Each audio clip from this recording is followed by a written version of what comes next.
Business. Bartleby, the bird and the boss. A billionaire's challenge to management thinking. Elon Musk's takeover of Twitter raises questions of policy. Is it right for the world's richest man to own such an important forum for public debate? It raises issues of law. Is his decision to get rid of so many workers within days of completing the acquisition above board? And it raises questions of strategy. Can Twitter make money by moving from a business model based on advertising to one based on subscription?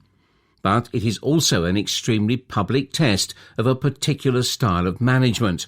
In the way he thinks about work, decision-making and the role of the CEO, Mr. Musk is swimming against the tide. His attitude to employees is an obvious example of his counter-cultural approach. For a futurist, Mr. Musk is a very old-fashioned boss. He doesn't like remote work. Earlier this year, he sent an email to employees at Tesla demanding that they come to the office for at least 40 hours a week. Anyone who thought this was antiquated could pretend to work somewhere else, he tweeted. Whatever the legality of his decision to fire so many Twitter workers, his methods are brutal. People locked out of corporate IT accounts, careers ended with an impersonal email, half the workforce gone at a stroke. It is as if Thanos had decided to try his hand at business. For those who remain, hard graft is the expectation. Insiders say that one of Mr. Musk's first acts at the firm was to cancel monthly firm-wide days of rest. The template for the modern manager tends to be a low-ego, compassionate boss who gives people autonomy. Someone didn't get the memo. His critics have to accept that the my way or the highway approach has worked before.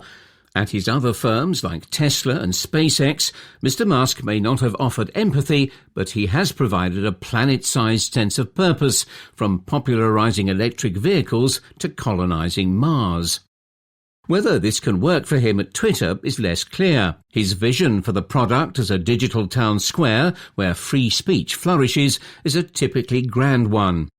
This time, however, he is not taking on lumbering incumbents, but fixing an existing business where judgment and politics matter as much as engineering. The way that Mr. Musk takes decisions also cuts across consensus. Comparatively little research has been done on how CEOs make their choices, but a Harvard Business School working paper published in 2020 had a bash by asking 262 of the school's own alumni how they went about making strategy. The authors of the paper did discover a wide range of approaches, with some managers going on gut instinct and others using very formalized processes. But the researchers found that bosses who use more structured processes tend to lead bigger and faster-growing firms. Which way causality runs is not clear. They also tend to make decisions more slowly. Mr. Musk and his acolytes are in a different camp, fast, informal and aggressive. Reports are already surfacing of fired Twitter workers being asked to come back. He is unorthodox in another way too. Peter Drucker, a doyen among management thinkers, described the CEO as being the person in the organization who bridges the outside world and the inner workings of the company. No one else in the firm is in a position to combine these perspectives, Mr. Drucker wrote. Mr. Musk is not so much bridging this gap as making the distinction between the inside and outside of the company irrelevant. His personal brand and wealth is inextricably linked with the other firms he runs. At Twitter, he is going even further, tossing out product ideas on his own Twitter feed, polling the audience for their views, and offering real-time commentary on how things are going. And Twitter itself is a platform on which everyone else, users, ex-employees, the people who founded the firm, policymakers and pundits, weighs in publicly to say how things are going.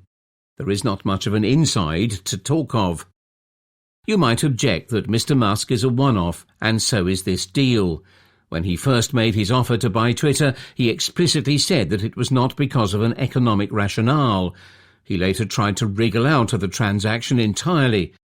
The story of a billionaire owner of a social media platform has little in common with the challenges that preoccupy the salaried executives of most public firms.